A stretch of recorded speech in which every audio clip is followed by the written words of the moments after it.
I just want to say this briefly. I was happy to hear that Julian Assange was actually released. Unfortunate that he was essentially manipulated into pleading guilty to, I think, treason.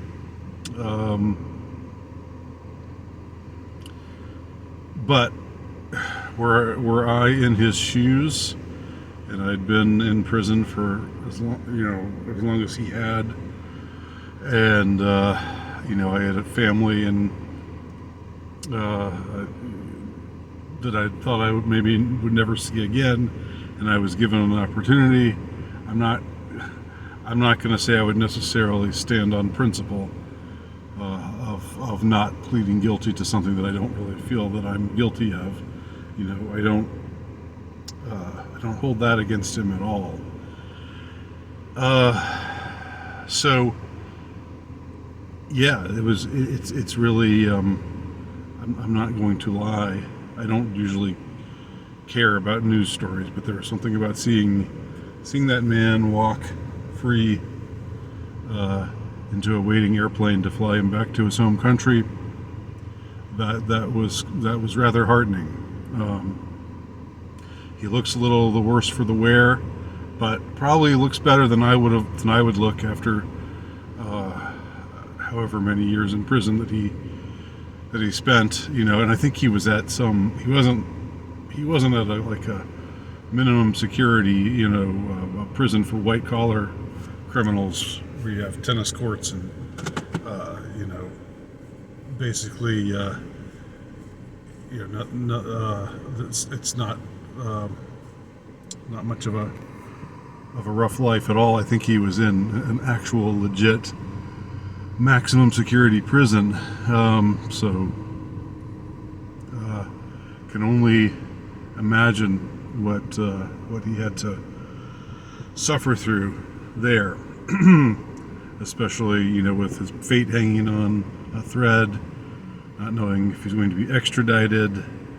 I sort of had just figured that all was lost with Assange, that he was just, that the powers that be were never going to let him out.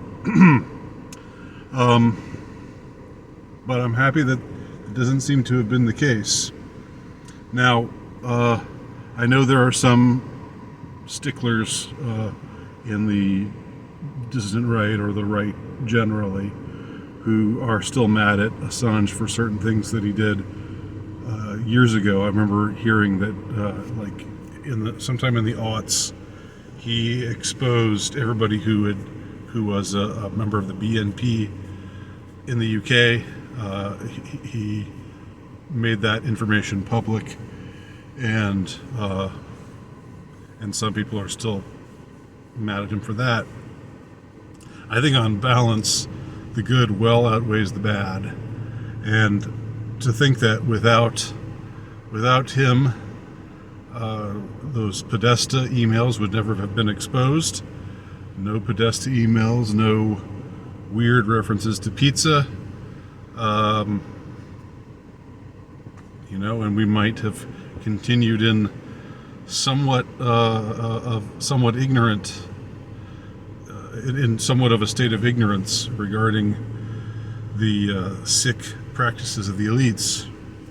But thanks to him and WikiLeaks, those emails, which have never been explained, nobody has ever, no debunker has ever looked at those emails and explained, given some kind of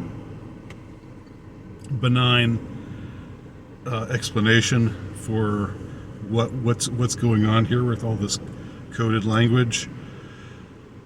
They can talk all they want about how P-Gate, I don't know if I want to say the word here, but P-Gate has been supposedly debunked, but no, never has. And